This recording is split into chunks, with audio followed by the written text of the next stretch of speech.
dwelling. Let's get it warm. This is where the pros come to play. Selling in the dwelling every day. Top experts, we'll talk straight from the track. Selling in the dwelling, get paid.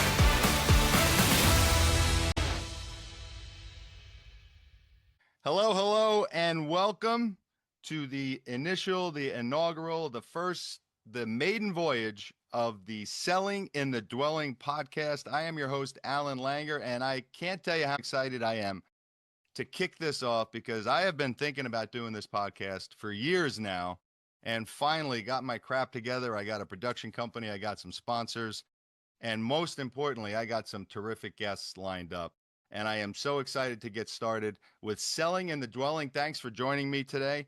And before we get going and I introduce to you my amazing first guest, I did mention we do have sponsors, and there is a title sponsor for Selling in the Dwelling, and that company is called Paradigm Vendo.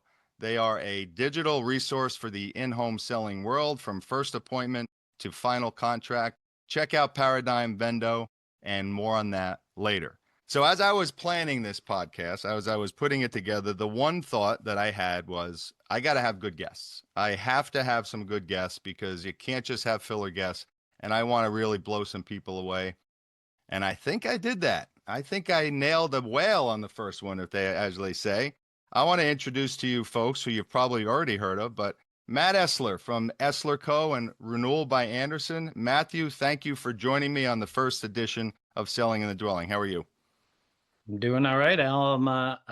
I'm honored. I had no idea I was the first. You are the very first one, and I had my eye on you because obviously, you and I go back, God, it's probably 20 years now, or pretty close to it. So we're good friends. Is it safe to say that I was first or second sales rep you ever hired? Yeah, very, very safe. We bought Southern New England, and I don't know if you remember, but on the very first day that we met, when I was in front of our 8-person sales force, maybe 7.5. I think Ray was still running between service appointments and running leads on weekends. And I had to introduce myself as your new owner. You had only found out 24 hours before about the sale, and let you all know about our 20% price increase you'd be getting that day, and explaining why that wasn't going to matter. You and I picked you because you were the top sales rep in the room, and you and I role played. I don't know if you remember that, but I rolled out. We had a new pricing calculator. Oh, I don't remember that. Yeah, and you and I role played. So not only were you my first project consultant, but you were top dog then. And I said, well, I got to show the room how this can work with the top guy. So yeah, we got a little bit of history. We got a little bit of history. So to expand on that history for folks that don't know, I guess it was, what was the year, Matt? 2000 and what, when you purchased? 2012. 2012, Matt purchased Renewal by Andersen of Southern New England. It was his first dealership for RBA. And I don't know if you know, Matt, but I was actually ready to leave that job. I had 2 interviews lined up that afternoon. I may have told you that. Yeah. Because there were not enough leads at that company that I was that had the Renewal by Andersen dealership prior to you. So anyway, Matt bought that dealership. We went from 7.5 sales reps to, when I left, I think there were over 80 in the room. And you now currently have 9. Is it 9 dealerships or 10? 9 operating territories in 18 states, 3,000 teammates across those 18 states. And probably, I think we're just north of 500 project consultants. 500 project consultants in 18 states. It's just amazing. From that first day when we met and to see where you have come now, I'm just, I'm honored to be your friend. I'm proud of you. I think it's been an amazing journey, and watching that, being part of it for so many years and then moving on to do my own thing, but still keeping in touch. So I just want to formally say congratulations. It's been pretty awesome watching that whole success that you've had. Thanks, Al. I appreciate that. And obviously you were a big part of it, and thousands of amazing people like yourself are the biggest part of it. It's been my life's work, the most rewarding thing I've done. Yes, that includes having kids and all that. Anybody can have kids. Like, this is amazing. And grandkids now too, right? Yeah, I just had my 7th. So yeah, 7. Oh my God. I thought it was 4. So I lost a few along the way. they're an industrious little lot. So yeah, 7. I think we might get 2 more. I'm not sure. Amazing, amazing. Yeah, so Matt went on to, the success in purchasing one dealership after another. And now, for the folks that don't know the Renewal by Andersen network, it's obviously owned by Andersen Corporation. It's the replacement division of Andersen. And there's dealerships all over the country, but Matt owns, it's called Esler Co. And Esler Co. has all of the dealerships. And I believe you were the number one company under the RBA network last year as far as volume, correct? Correct. As far as affiliates go, there's 97 territories, I believe. I think maybe 50-ish ownership groups, Okay. and we are the largest affiliate of Renewal by Andersen. And I'm going to say this, I know you're a little shy and you want to stay under the radar, but you did $1 billion in revenue last year, right? With a B, not an M. You did $1 billion. Am I correct? And that's the first time that's ever happened. Yes, and you weren't supposed to out me like that, but yeah. So yeah, we did. We installed $1 billion, so we actually had $1 billion in revenue 2 years ago, but in one of those wonky home improvement things, we had sold just under $1 billion. Oh, okay, interesting. Although it's never bad to install more than you sell. That's when the Yeah. that's when the P&L gets really good. But yes, last year we sold. We were just over 1.1 billion, and yeah, Amazing. I won't kid you, that was an exciting moment. But to be sure, and as you remember, the message has always been and remains better, not bigger, Yep. and that has been. So we spend a very small amount of time talking about the number, and as I said in my State of the State video this year, the B word's fun to say, but that's not what we're here for, and it's pretty important to me that the focus always remains on the work ahead of us and the ultimate goal, which is to be the best customer experience company in the home improvement space, not the biggest. And that takes me to what I remember vividly. So let's bring in your brother John for a second, because John owned the Boston dealership, and that's kind of how you got involved with RBA. Boston and Philly, yeah. Boston and Philly, right? And then Boston, I guess he sent back to corporate, or that had to go back to corporate, and then he eventually retired. But I remember when you guys were partners, he came up with the slogan "1 billion with love," and that was when we did 200 million, maybe. I mean, that year or something like that. Maybe 300. Yeah.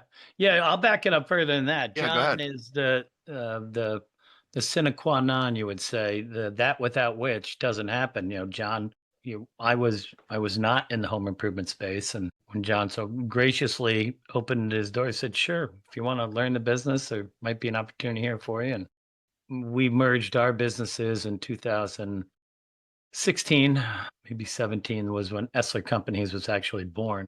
But yeah, about a year or two later, John did coin that phrase.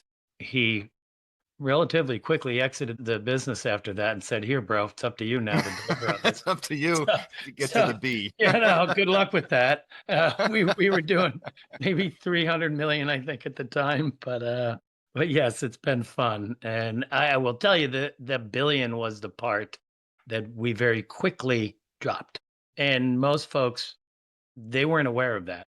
You got to remember that was 8 years ago, 9 years ago when that was coined. And from those days, there's maybe 10, 15% of our population around that, Right. even met my brother ever. So Right. I very quickly shied away from the billion part. And to me, that was something that it was hard for me. I just want us to focus on the with love part. And to Yep. me, that was who we were. And that coincided with better, if you remember our old mantra of everybody's got to win. That was really what I wanted to make sure we were anchored to.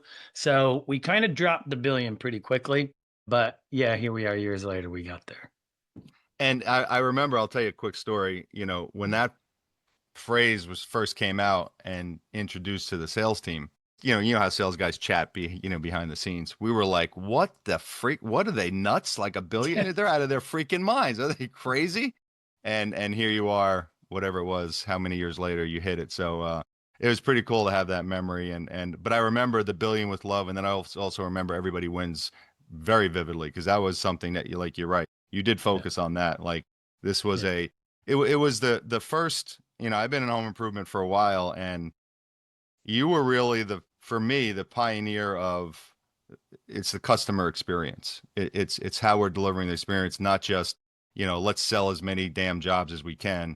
Obviously you want to sell as many jobs as you can, but you had that focus as the owner, which I appreciate as a sales rep, because that's how I operated. I was not, as I wasn't the sales rep that wanted to rake people over Yeah. the coals either. So Yeah, I think I had the benefit of, I got into this business a little later on in life. So, I was yeah, 45 when we started. So I had enough life experience and was secure enough in what I was really interested in doing with this next chapter that, us Esser boys were men of immense vision. So it's not like we weren't always thinking.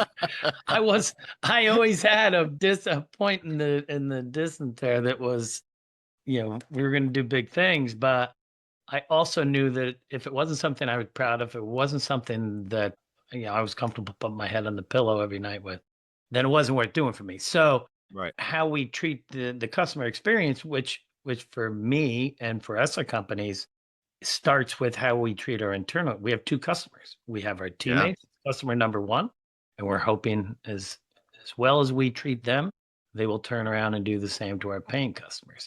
So yeah, a slavish, maniacal dedication and commitment to the customer experience is absolutely the foundation that ESSA company has been built on.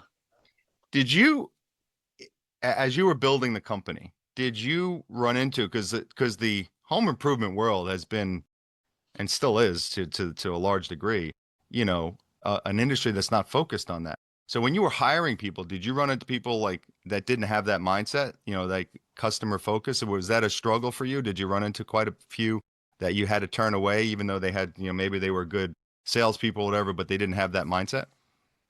Oh, 100%. I mean, this industry, just in the 15 years, 14 years I've been involved, the overall mentality, I'm very proud and happy of the industry and how it has progressed down. When we first got involved, it was gritty is generous. Yeah. It was not, it was not above board. It wasn't what I wanted to be a part of. There were Yeah. business practices, there were how we were selling in the home. We knew that there were things happening in the house that we weren't necessarily proud of, and it took a while for us to really be committed to changing that and just to changing different things along the way. It was not something I remember in the very beginning being, geez, would I be proud to refer one of my sales reps, now project consultants, to one of my friends, thinking about what that experience is like in the home. And we Great point. were still a ways from the consultative sale, from the, okay, how can we help a homeowner solve a problem? How can Mhm. we help them with the project? As opposed to, how can we get them to sign on the line that is dotted? I, again, couldn't be proud of where we are today. And we're part of a trade group or two. And a few years back, I was like, okay, we got to get our exposure a little outside of our network, the Renewal by Andersen network. And then ESSA companies now with its wingspan, one of the pitfalls is it can be a network unto itself. So we can we can spend too much time looking at ourselves as we benchmark against ourselves. You have 9 different offices, you Right. know, all Right. disparate geographies.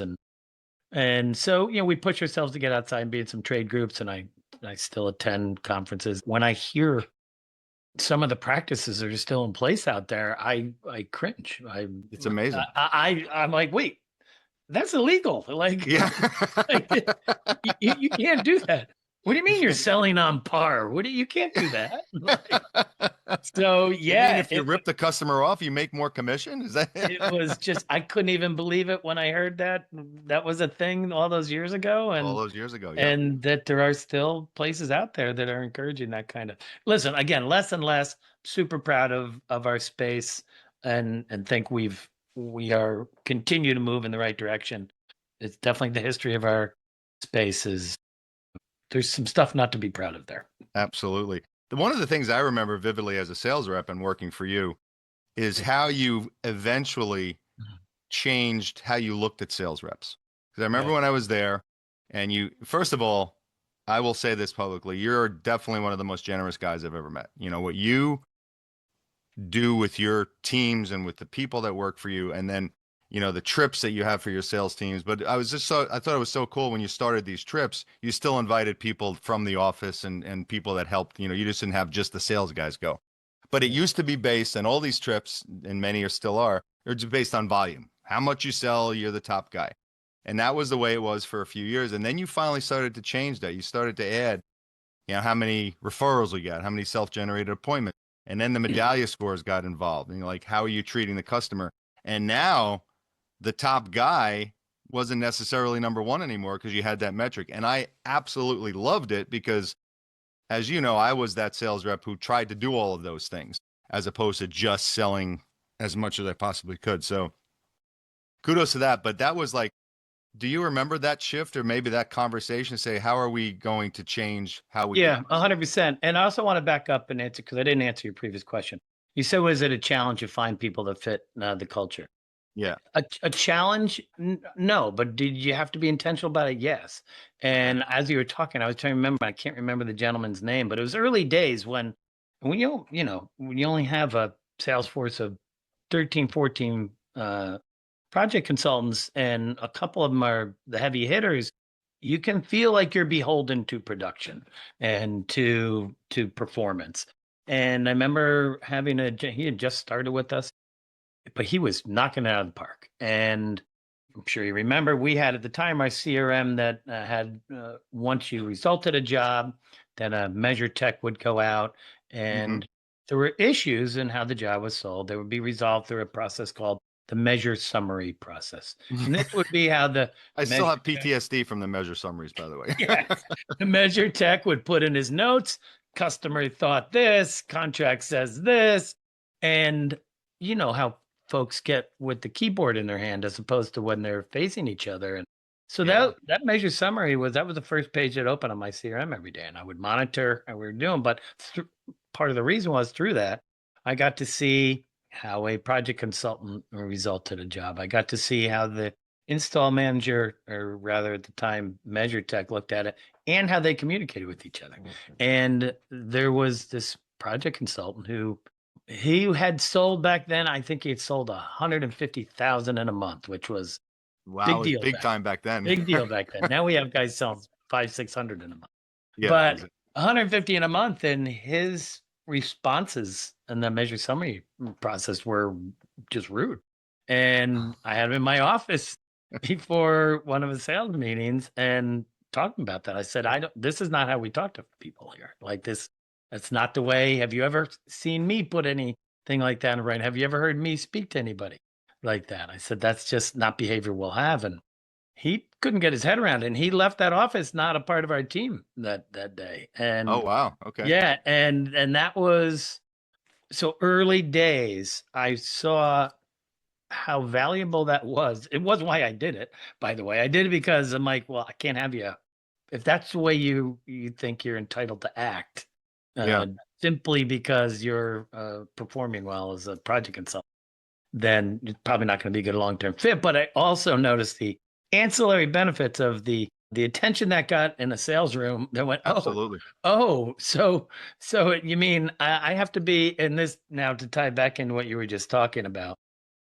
Well, it took me a while to put a phrase to it, but what you're hinting at is a 360-degree professional. What we're interested in is Mhm. not just a project consultant that can go out and put up big numbers. We're interested in a project consultant that treat their customers and their homes and their time with respect, and net promoter score is how we measure that. So, Mhm. every sales appointment, whether that you are a buyer or not, gets surveyed. And Mhm. how did that sales appointment go? When I got involved, I did a ride along in Philadelphia, 2012, and it was rough at the end there. And the sales rep out at the car as we were debriefing, I said, "So, is that how you like? That's a normal end view if they don't buy?" And he said, "No, if you weren't here, it would have been worse."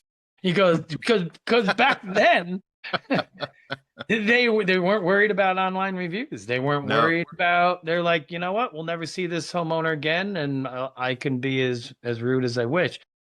We are looking for project consultants that understand that their first job is to be helpful to a homeowner, to represent the company properly, as you were talking about, nurture their own business, repeat business, referral business, revenue per appointment. Volume is not even, I don't even think it's the most heavily weighted of Yeah. the five qualifications that we look at when we, as a company, sends out every month it's a top 100 list, and Yeah. that's a stack rank balanced by all these metrics. But volume is not even the most heavily weighted of all those. We're looking for true professionals that are again are going to represent our beliefs and we think the best interests of the homeowner.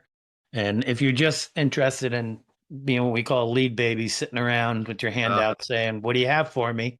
yeah. then we're probably not the right place for you. When I do my training and I say the sentence, I talk about the customer experience and I said, you have to leave the customer with a great experience. And then I say, whether they buy or not. And when I say that, some of the old time owners or the thought processes that are from the 90s, they're like, what do you mean? If they buy, why? But now you hit the nail on the head. It's all about, you can get online and get killed if they don't buy and you leave them in a bad situation. So, but you were thinking about that so many years ago. So I consider Yeah, and that let's say they my didn't even get online. If you're interested in being in this business for the long haul, and if you're just interested in again being able to look yourself in the mirror, everybody, you have to treat everybody the same, or you're hoping that we don't call them the not buyer, we call them a not yet buyer. Yeah, We're hoping exactly. that down the road that they will buy from us. So, we understand not everybody can make a decision on the first night. Yeah. So wouldn't you want to leave that good so that maybe down the road they might when they feel more of a need, or whether they have a neighbor or a friend. I just can't get my head around how it's in anybody's best interest to leave a bad taste in a not yet buyer's mouth when you're done. After they gave Couldn't you agree more. an hour or two of their time Exactly right. in their home, In by their the way, home, right? in their home. Hey, dwellers, let's take a quick break and tell you about Paradigm Vendo, the title sponsor for selling in the dwelling. And I got to tell you, this is some of the best software I've ever seen in the in-home selling industry. It's a one-stop shop for everything you need to do in the house, from initial appointment right to final contract, from presentation to pricing to financing. This platform does it all. So if you want to have your sales reps sell better and not be jumping back and forth from platform to platform in the house, you got to visit paradigmvendo.com/dwelling.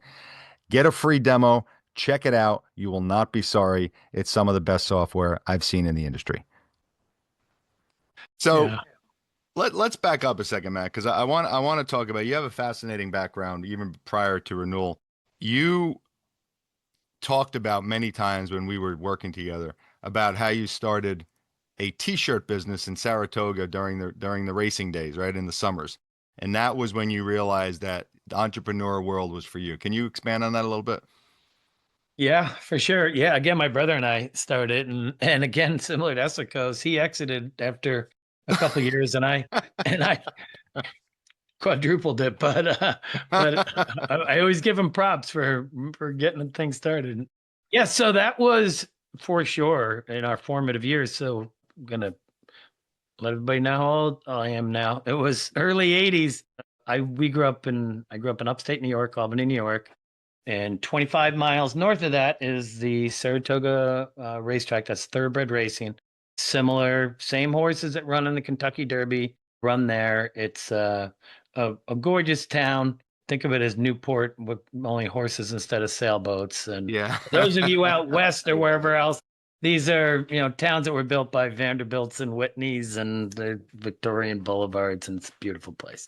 So the track was only open 1 month during the summer back then. It was just August. I have lots of friends that would go out to Cape Cod or Martha's Vineyard to work for the summer, and we would stay up at the track and we would rent a house and employ our friends. And when we say a t-shirt stand, so you got to there's maybe 20, 30,000 people going in the track each day, and we're catching them on their way in and on their way out. And it's not just one teacher. This was a line of teachers. We would have 4 or 5 designs. We would have embroidered goods. We would have hats. We would have kids' shirts, sweatshirts. It was a full line.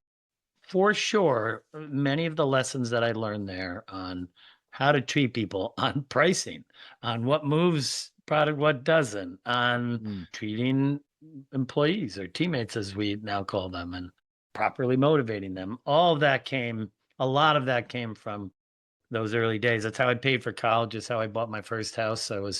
Went to state school in upstate New York, when I had friends were on loans and eating government cheese, and I was rolling into school with 30 grand of 50s and hundreds from my t-shirt money.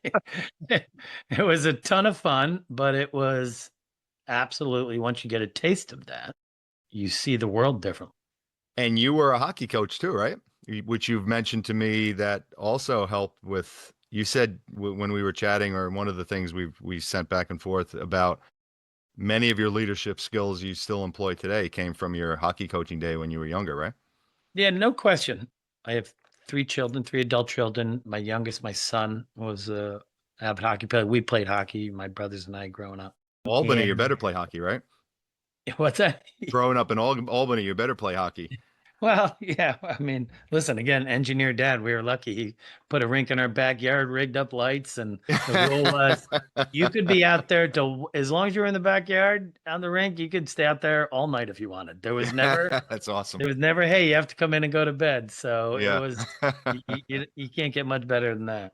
But as my son got involved in hockey, and as I got tapped on the shoulder to coach, and the lunacy of kid sports these days, and Yes. it was kind of getting there. Then we played very high level, AAA travel hockey. But anyhow, I learned number one, how much, something about parenting too, how much kids can absorb, and by extension, how much anybody can absorb if you're willing to challenge them.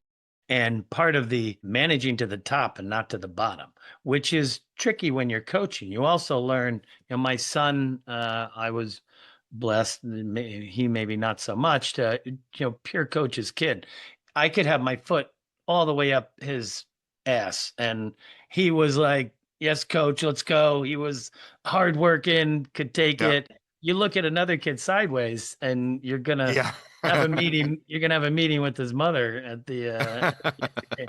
So learning how do I build a team? How do I bring disparate personalities together around a common goal? I learned a ton from that community on how do you put together a game plan. That's not altogether different than how are you going to put together a business plan. What is Mhm.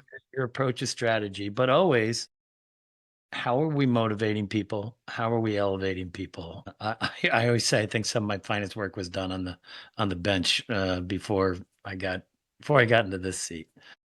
It's amazing. I'm not putting myself anywhere near your experience, but I coach my daughter's softball rec team. It's a softball rec team. I mean, it's about Yeah. as low pressure as you can, but it's amazing the mark you can make as a coach on young people, but also I believe mark you can make as a mentor as adults, especially when you're younger in life, like the decisions you make, you have to realize make that imprint on that person, and they never forget. I'm sure your kids have said, I remember when you did this, dad, and you have no idea you did it, but you're like, wow, that really made an impression. So it's a definite correlation from, sports and business. I don't think there are a few more powerful. The impact a good coach can have, the damage a bad coach can have, Yeah. and time back into what are you interested in, a kind of person you want to work with, the kind of teammate I'm looking for at Esler. And again, let's not get it twisted. I was not a high level coach. I Right. was coaching very competitive youth hockey, but Right. but by the way, I would have a conversation with parents. Again, this was 15, 20 years ago. They were spending 20 grand a year on their kids' hockey, and they all had visions of where little Johnny and Julie were going. And I say Julie intentionally because 2 of the players we had at the younger ages were were both girls who both went on, and I would tell all the parents, you do know that Courtney and Jordan are the ones that are going to get the scholarships, not your kids, right? And sure enough, it was both of them, one full ride at BU and one full ride at Wisconsin. But anyhow, I would have a meeting with the team parents where I would tell them at the beginning of the season, listen, yep, tryouts are an intense period Oh for boy. these teams. And, if you're here because you think I'm getting your kid to the NHL, I'm not your guy. And if Yeah. you're here because you think I'm getting your kid Division 1, I'm not your guy. But one of my favorite nights of the week is still Sunday nights when I lace them up with my friends and we skate. And my hope is that when the kids are my age, they still want to play this game. So if that's Mhm. not going to work for you, then this might not be the right place for you. And I was Awesome. so proud of how, I had teams as I was then running the league. And, I had a team a few years ahead of my son's age that they went through 3 coaches in a season. I had to ban the parents from the hockey rink at one point. Say Wow. you can drop your kids off, but you can't enter the rink until you all learn how to behave. So what does it all have to do with anything here? It's setting the tone for culture, for what is allowable and what isn't. If you get that right at the beginning, I think you set yourself up for a whole bunch. I think a lot of other things become easier because everybody understands what we're all about, what we're built on. Everything else follows that. Yeah. If you don't start with that, then I think you're always pushing that stone uphill, and you're just putting out fires. Well, and I can safely say, since I've known you for a while, that you started well at the beginning. You did the right thing at the beginning. You started that culture, and now look where you are and what you've built. So really great stuff. And it's amazing. We've already gone through, I think, almost 40 minutes. So Oh, really? yeah, so we're gonna start wrapping up, but one of the segments in this podcast that I'm really excited about is called the Ask Alan segment. And once we get going, people are going to send in questions to ask my guest. Since it's the first podcast, I will come up with the first question in the Ask Alan segment, and I'm going to ask you, Matt, the question, and then we'll start wrapping it up. So the question is a simple one. Someone as successful as you, let's say you spoke to a 25-year-old entrepreneur who wants to start his or her own business. If there's one piece of advice, and I know this is a tough question, but if there's one piece of advice, what would you say to them if I could narrow it down to one thing?